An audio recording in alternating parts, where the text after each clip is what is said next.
আসসালামু আলাইকুম রহমতুল্লাহ বরাকাতু। সম্মানিত দিনী ভাই বোনেরা, আশা করি আপনারা সকলেই ভালো আছেন।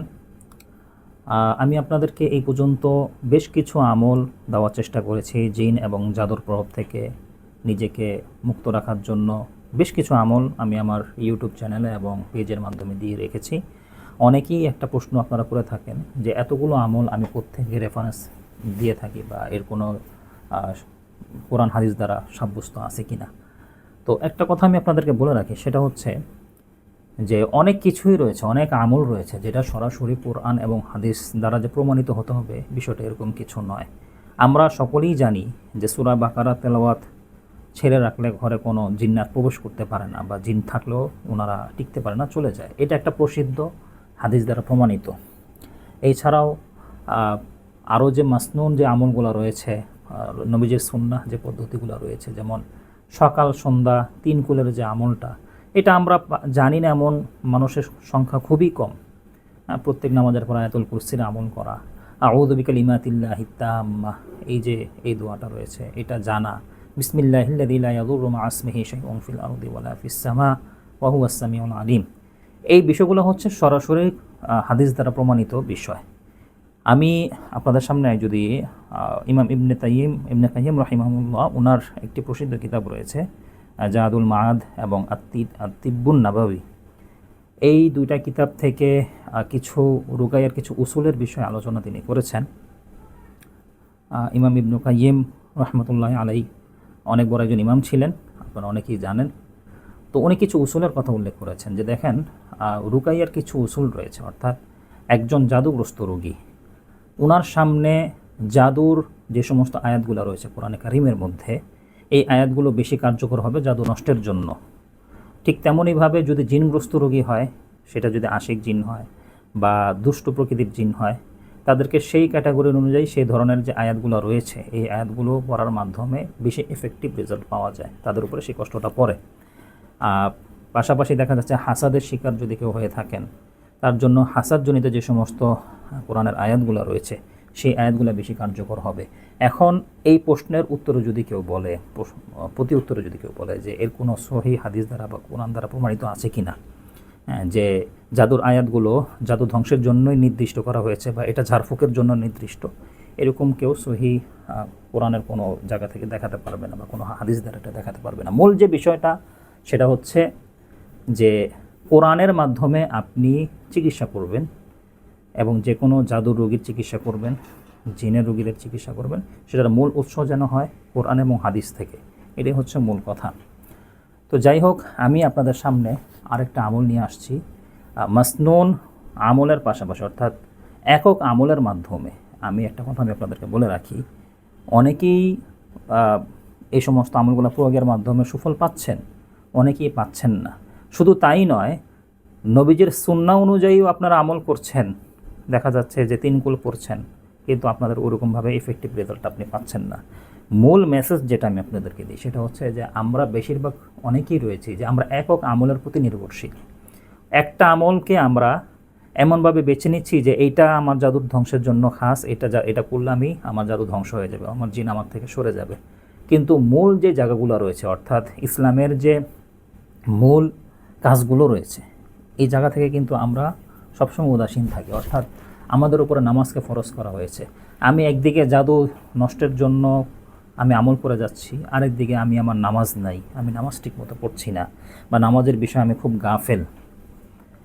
দেখা যাচ্ছে যে আমি সুদ ঘুষের সাথে সম্পৃক্ত, এদিক দিয়ে আমার বাধা বন্দিশ লেগে যাচ্ছে, ব্যবসা বাণিজ্যের মধ্যে বিভিন্ন রকমের সমস্যা জড়িত, কিন্তু আমি এদিক দিক থেকে আবার আমলও তালাশ করতেছি। তো আপনি একক আমলের মাধ্যমে কখনোই আপনি জিন থেকে পরিপূর্ণভাবে, জাদু থেকে পরিপূর্ণভাবে রেহাই পাবেন না।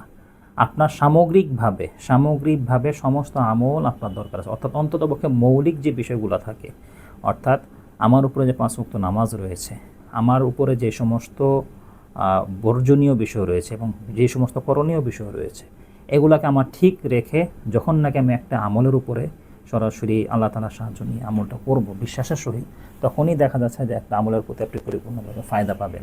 এই যে আমরা বরই পাতার গোসল দিয়ে থাকি, অলিভ অয়েলের মাধ্যমে বা বিভিন্ন তেলের মাধ্যমে আমরা আমলগুলা দিয়ে থাকি, আরও যে অন্যান্য যে আমলগুলা দিয়ে থাকি, এবং রুকাইয়ার যে সমস্ত আমলগুলা রয়েছে, যে সমস্ত আয়াতগুলা রয়েছে, যে জাদু কাটার জন্য আমি ফালাম্মা ক্বালা মূসা মা জিতুম বিহি সিহর, এই আয়াতগুলো যে আমরা পড়ে থাকি, সেহেরের যে আয়াতগুলো, তো এইটা আসলে কি যে খুবই মুজাররব বিষয়, অর্থাৎ ওলামায়ে কেরামগণ এর দ্বারা বহুবার পরীক্ষিত হিসাবে তারা বুঝতে পেরেছে যে হ্যাঁ, এর মাধ্যমে জাদু ধ্বংস করা খুব সহজ এবং সম্ভব।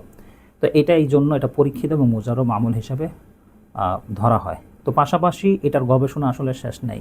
হ্যাঁ, প্রতিনিয়তই দেখা যাচ্ছে যে প্রত্যেকটা আমলের প্রতি আমরা গবেষণা করি। আমি করি বিষয় যে এরকম না, দেখা যাচ্ছে যে আমরাও এর থেকে আমাদের ওস্তাদের কাছ থেকে বা ওলামায়ে কেরামদের কাছ থেকে বিভিন্ন আমল নিয়ে থাকি, এবং সেই আমলের মাধ্যমে আমরা গবেষণা করি যে হ্যাঁ, এই আমলের মাধ্যমে জাদু ধ্বংস করা যাবে, এই আমলের মাধ্যমে জিন্নাত দূর করা যাবে।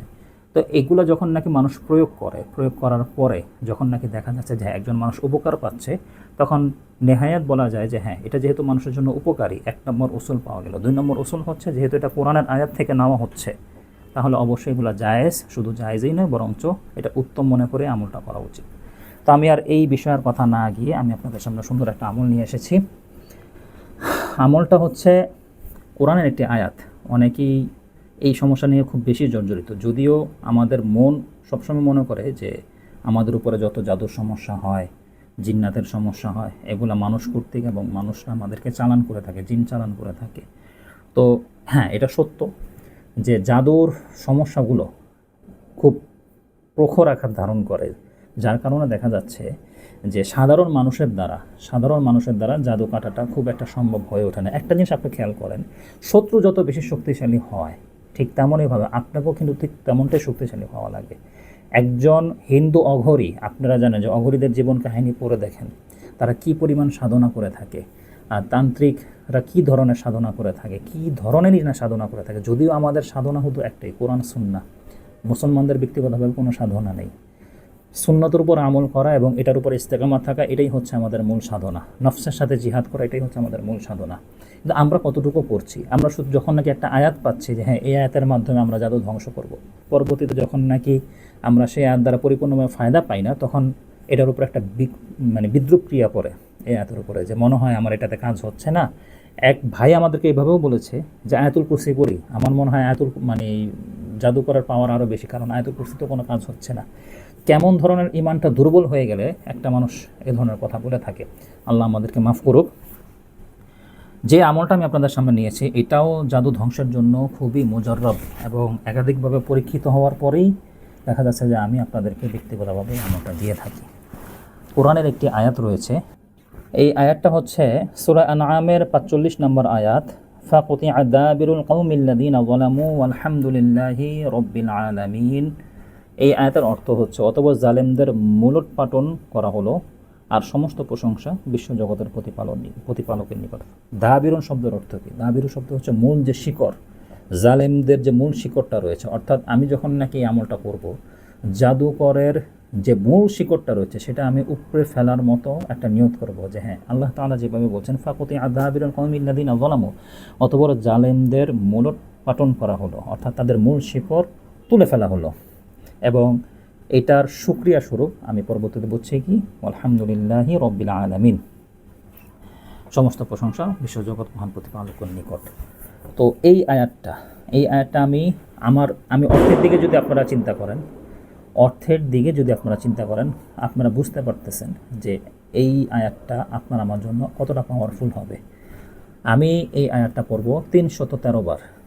আমি কিভাবে পড়ব পদ্ধতিটা আমি বলে দিচ্ছি। আমি একটা মাটির পাত্র রাখবো সামনে, হ্যাঁ, কাচের পাত্র অথবা মাটির পাত্র, পরিষ্কার কাচের পাত্র বা মাটির পাত্র সামনে রেখে এখানে কিছু পানি রাখবো। এই পানির দিকে আমি তাকিয়ে আমি এই আয়াতটা আমি পাঠ করব। শুরুতেই 2 রাকাত নফল নামাজ আমরা আদায় করব।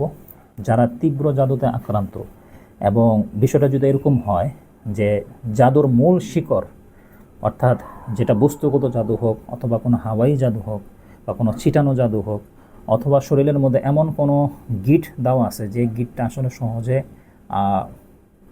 ছিঁড়ে ফেলা যাচ্ছে না, সেই ক্ষেত্রে আমি এই আয়াতের অর্থের দিকে যদি আপনি তাকান, অর্থাৎ ফাকুতিআ দাবিরুল কওমিল্লাযীনা যালামু আলহামদুলিল্লাহি রাব্বিল আলামিন, সূরা আনআমের 45 নম্বর আয়াত, এই আয়াতটা আমি 313 বার পাঠ করব এবং প্রতি 100 বার পর পর। আগেই আমি আবার শুরুতে বলে দিচ্ছি যে 2 রাকাত নফল নামাজ আদায় করবেন। আদায় করার পরে দুরূদ শরীফ, ইস্তেগফার, এগুলো তো অবশ্যই আমি প্রত্যেকটা ভিডিও শুরুতেই বলি যে কোনো আমলের শুরুতে আপনারা দুরূদ শরীফ, ইস্তেগফার পড়ে নেবেন। পরে পানিটাকে সামনে রেখে আপনারা আমলটা শুরু করবেন। এই আমলটা 313 বার যখন পাঠ করবেন, প্রতি 100 বার পরপর এই পানির মধ্যে ফু দিবেন এবং খুব দৃঢ়তার সাথে আপনারা এই আয়াতটা পড়বেন 313 বার, অর্থাৎ 100 বার পরপর ফু, 100 বার পর ফু, 100 বার পর ফু, এরপরে 13 বার পরে ফু দেওয়ার পর আপনার আমল শেষ।